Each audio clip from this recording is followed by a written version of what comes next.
मैं ये कहूंगा कि आप लोगों के पास, सबके पास ये जानकारी होगी ही। पिछले जब से ये कानून बना है कि कारपोरेट्स अपना फंड जो है बॉन्ड के शक्ल में देंगे, और कारपोरेट्स अपना बॉन्ड खरीदते हैं, किसके नाम से है क्या है किसी को पता नहीं होता। बैंक को होता है, सरकार चाहे तो उसको हो सकता है और किसी को नहीं हो सकता। आप जानती हैं कि उसके बाद से वो फंड का रेशियो किस तरह से देश में मतलब राजनीतिक पार्टियों के बीच बटा है। कई वर्षों में तो ऐसा हुआ कि 95% तक बीजेपी को मिला, 5% में बाकी देश की सारी पार्टियां, जिनकी संख्या दर्जनों में है, जिनमें वो बंटता है। तो थोड़ा सा कांग्रेस को मिल जाता है, 2-3%। बाकी 10-20 लाख आम आदमी पार्टी को मिल गया। इस तरह से ऐसे बहुतों को लाखों में मिलता है, और 4,000-5,000 करोड़ मिलता है बीजेपी को। ये तो हो गया फंड। इसके बाद सरकार वो सारे विपक्षी दलों के जितने भी संभावित डोनर हो सकते हैं या इनके पैसे रखने वाले हो सकते हैं, सबके यहाँ सारी एजेंसियां रेगुलर छापा मारती रहती हैं। जो राष्ट्रीय प्रेस है उसमें जीरो खबर छपती है इस सब पर। इस तरह की तो नहीं चलती जैसे आपके चैनल पे बात हो रही है, दूसरों पे हो रही है। राहुल गांधी या कोई जादू कैसे कर सकते हैं? पैसे सब बीजेपी के पास जाएंगे। पैसे लेने का तरीका सिर्फ बॉन्ड है। राष्ट्रीय सारा मीडिया जो है, जो सबसे प्रमुख है, जिसको करोड़ों लोग देखते हैं, उस पर 100% कब्जा है। उसमें आज टाइम्स ऑफ इंडिया में पहले पेज पर अरविंद केजरीवाल ने कल जो इतनी बड़ी बात कही विधानसभा में, जो अदरवाइज बहुत बड़ी खबर थी, कि ये पैसा जो है जो भी अडानी के नाम से है, ये मोदी जी का ही है। मैं कह रहा हूं ये टोटल झूठी बात होगी, बिल्कुल गप होगी। लेकिन खबर के लिहाज से आप सब पत्रकार हैं, आप बताइए इस तरह की बात किसी विधानसभा में फ्लोर से कही जाए, ये खबर है कि नहीं पहले पेज लायक? ये देश के किसी अखबार में पहले पेज की खबर नहीं। टाइम्स ऑफ इंडिया में 8वें-9वें पेज पर, दिल्ली शहर के पेज में बीजेपी के कॉन्ट्रडिक्शन के साथ लगाई गई है वो खबर। जब ऐसा मीडिया कभी देश में था? ऐसा दुनिया में कहीं है डेमोक्रेटिक कंट्री में? ऐसा हो सकता है क्या? जब परिस्थितियां आप देखेंगे, कांग्रेस क्या कर लेगी? आसमान से बारिश थोड़ी होगी उसकी। कांग्रेस हो या कोई हो, सिर्फ कांग्रेस की बात क्या है? सारी पार्टियों की हालत खराब है। सभी पार्टियां चुनाव लड़ने में अपने को और दूसरी चीजों में अक्षम पा रही। सबके नेताओं के यहाँ सबके केसेस लगे हुए हैं।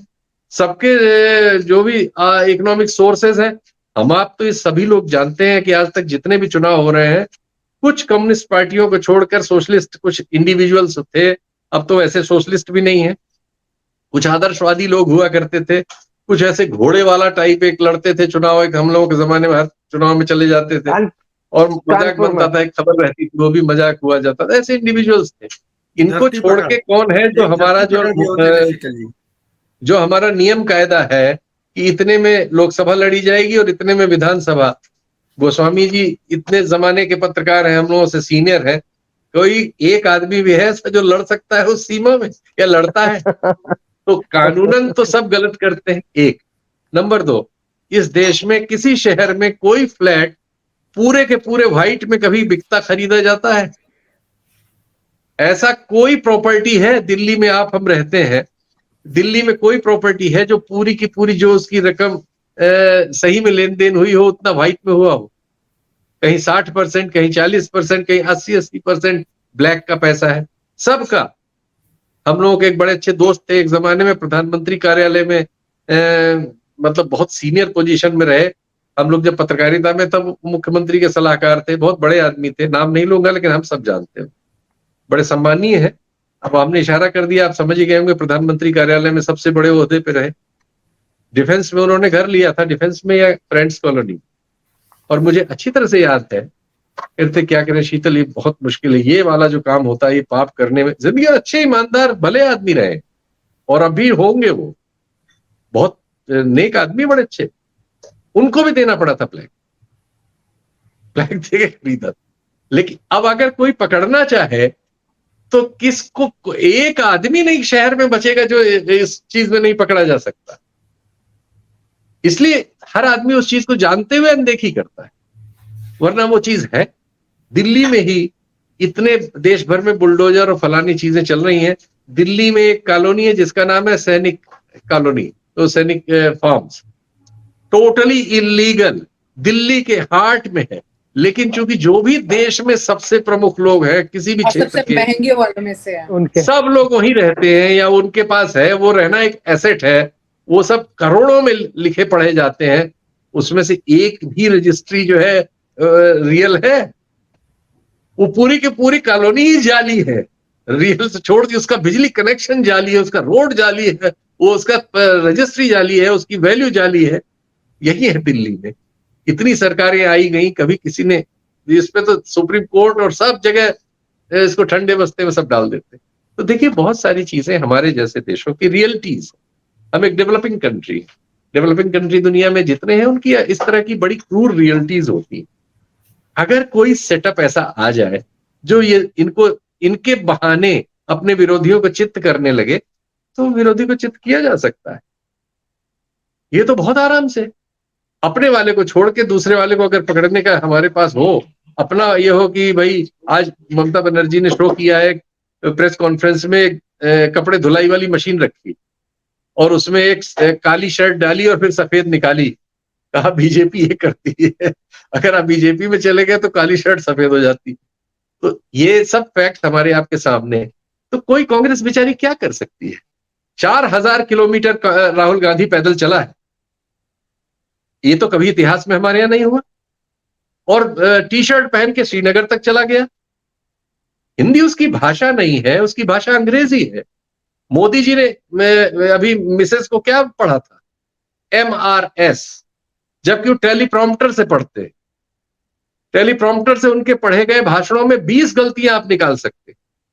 जिस बात पे 2 साल की राहुल गांधी को सजा हुई है, उससे बहुत ज्यादा कड़वी बातें आप और हम नहीं जानते कि मोदी जी ने कही, जबकि मोदी जी की हिंदी लगभग मातृभाषा है, राहुल गांधी की मातृभाषा नहीं है। वो अंग्रेजी में पला बड़ा बच्चा है, हिंदी में उसको दिक्कत होती है। अब ऐसे किसी कोई दक्षिण भारतीय आदमी की हिंदी पे, किसी बंगाली की हिंदी पे, किसी अंग्रेजी पले बढ़े आदमी की हिंदी पे कोई कमी छोटी मोटी निकाल के या क्रैप करके या उसको डिस्टॉर्ट करके आप चाहे तो किसी को भी सजा दे सकते हैं, किसी को भी फांसी दे सकते। भाई इस देश में सोनिया गांधी को जर्सी गाय किसी ने बोला था ना, 50 करोड़ रुपए की गर्लफ्रेंड किसी ने बोला था ना। राहुल गांधी को जर्सी गाय का बेटा बोला गया था कि नहीं बोला गया? तो लेकिन इन पे तो मुकदमे नहीं हुए।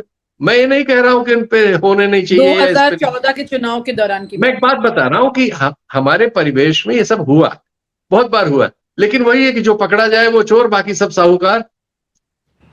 तो अब ये सिचुएशन जो है बड़ी अजीब है। कांग्रेस पिछले 2 दिनों से पूरे देश में सड़क पे चीज बोली है कि इलीगल को भी बहुत ज्यादा आप रूटीन में ले आते हैं तो लोग उसे एक्सेप्ट कर लेते हैं। तो जो सैनिक फार्म्स की आप जिक्र कर रहे थे, मतलब जो हेट स्पीच है वो भी अगर बहुत ज्यादा रूटीन में है तो लोगों ने एक्सेप्ट कर ली। लेकिन सुप्रीम कोर्ट की इसी बात को लेकर दस्तक देना क्या वाकई में नेता की हैबिट को चेंज कर सकती है? नहीं, सुप्रीम कोर्ट ने कोई दस्तक नहीं दी। सुप्रीम कोर्ट में कोई पिटीशन जाती है, सुप्रीम कोर्ट उसको सुनती है। सुप्रीम कोर्ट ने स्वयं सुओ मोटो केस नहीं लिया है। वहां एक पिटीशन पड़ी हुई है। महाराष्ट्र में एक कार्यक्रम हो रहा था जिसमें इस तरह की हेट स्पीच की बात थी। कोर्ट का उसमें एक डायरेक्टिव था, फॉलो नहीं हुआ था। वो मामला सुनवाई के लिए कोर्ट के सामने था। कोर्ट उस मामले को सुन रही थी। जो शुक्ला जी ने कहा, मैं उसका उत्तर देना चाहता हूं। कोर्ट इसलिए मुस्कुरा रही थी कि मामला तमिलनाडु का नहीं था, और कोर्ट ये मुस्कुरा रही थी कि आप अटॉर्नी जनरल हैं, आपको ये नहीं पता कि सुनवाई किस मुद्दे पर हो रही है और आप क्या बता रहे हैं। वो तो राजनीतिक दलों में होता है ना कि हम कहेंगे कि ये एक्स चीज गलत है तो कहेंगे वाह एक्स क्यों गलत है, वाई भी तो गलत था। ये राजनीति में होता है या हमारे आपके संवाद में हो सकता है, कोर्ट में नहीं हो। कोर्ट में तो आप पिटीशन क्या है सामने, मुद्दा क्या है सामने, उस पे बात होती है। वो उस मुद्दे पे कमेंट है कि ये सुप्रीम कोर्ट के ऑर्डर के बावजूद वहां वो कार्यक्रम हुआ, उसमें हेट स्पीचेस हुई और अब उसकी शिकायत फिर सुनवाई के लिए आई है जिसपे उनकी वो टिप्पणी, और जिसके लिए एक ऑर्डर इसके पहले से प्रिवेल कर रहा है सुप्रीम कोर्ट का कि हेट स्पीच देने वालों के विरुद्ध लोकल पुलिस जो जिस स्टेट की है वो रिस्पॉन्सिबल होगा अगर वो सुओ मोटो कार्रवाई नहीं करता।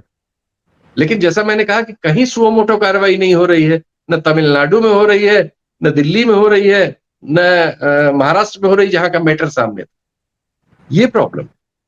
तो अभी हमारे सेटअप में जो है बहुत मुश्किल है, क्योंकि अब जो लोग सत्ता में हैं उन्होंने इस सिचुएशन को एडॉप्ट कर लिया है कि अगर हम सारे ऐसे इंस्टीट्यूशंस को जो स्वायत्तशासी होते हैं उनको क्रिपल कर दें, जो बहुत आसान है, क्योंकि ढेर सारे अपॉइंटमेंट्स ऐसे होते हैं जिनमें सत्ता का दखल होता है। अभी तक तो है, हमारा चुनाव आयोग ही उनमें से एक है, सुनवाई के लिए गया है लेकिन डिसाइडेड तो नहीं, अभी तो सरकार ही चुनती है। तो वो उस तरह के फैसले लेती है जैसे एक फैसला सुप्रीम कोर्ट ने भी क्वैश किया है। तो ये हमारे यहाँ बहुत आसान है कि संस्थाओं को आप गुलाम बना लें। अब जो नीचे के जुडिशरी है, ये हमारा कहना नहीं है, ये खुद हायर जुडिशरी के ढेरों लोग रिटायर होके कह रहे हैं। हम जो बात कह रहे हैं, ये बात सिर्फ हम थोड़ी कह रहे हैं, ये बात 4 वर्किंग सुप्रीम कोर्ट जजेस ने प्रेस कॉन्फ्रेंस करके कही है। इस देश में इसके पहले कभी ऐसा हुआ था कि सुप्रीम कोर्ट के वर्किंग 4 जजेस, जिसमें 3 तो सबसे मोस्ट सीनियर थे आफ्टर सीजेआई, उन्होंने प्रेस कॉन्फ्रेंस करके ये बात कही कि डेमोक्रेसी को खतरा है, हमारे यहाँ सुप्रीम कोर्ट को वो किया जा रहा है, दबाव में लिया जा रहा है। उसके बाद आपको मालूम है कि एक सीजेआई के यहाँ प्रधानमंत्री के विशेष सलाहकार जाते हुए और आते हुए फोटो स्क्रीन पे वीडियो उनका चला। हमारे यहाँ ये फैक्ट्स हैं जो ठीक नहीं है, ये अनफॉर्चुनेट है लेकिन ये रियलिटी है, क्या किया जाए।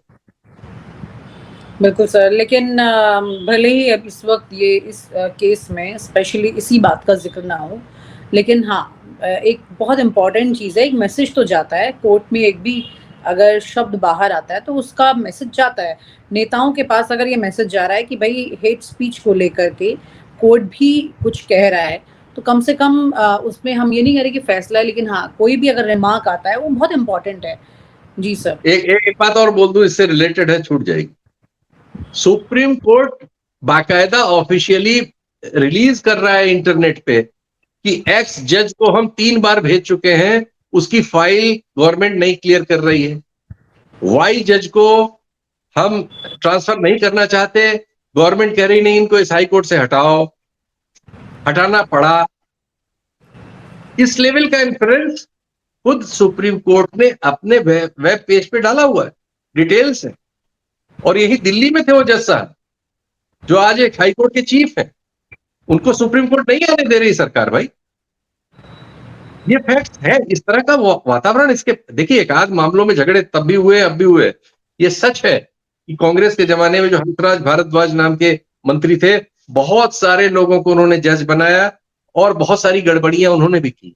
ये सब सही है, ये इन्होंने की होंगी, उन्होंने भी की, लेकिन ये स्टेज नहीं आ गई थी इस रिश्ते में कि कानून मंत्री बाकायदा सुप्रीम कोर्ट के खिलाफ इस लेवल तक जाए कि आज पूरे देश में ऑलमोस्ट 600 या 700 सीनियर एडवोकेट्स ने साइन करके पिटीशन उनके खिलाफ दी, लॉ मिनिस्टर के खिलाफ।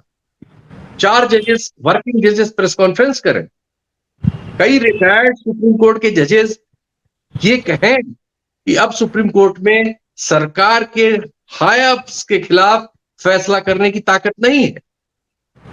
ऐसा पहले नहीं हुआ। रेफरेंसेस हैं, खराब रेफरेंसेस हैं पुराने, इतने खराब नहीं। और आप हमसे जुड़े रहने के लिए सब्सक्राइब करें YouTube पर, फॉलो करें Twitter पर और लाइक करें Facebook पर। और ज्यादा जानकारी के लिए आपको टाइप करना होगा सिर्फ न्यूज़ नशा।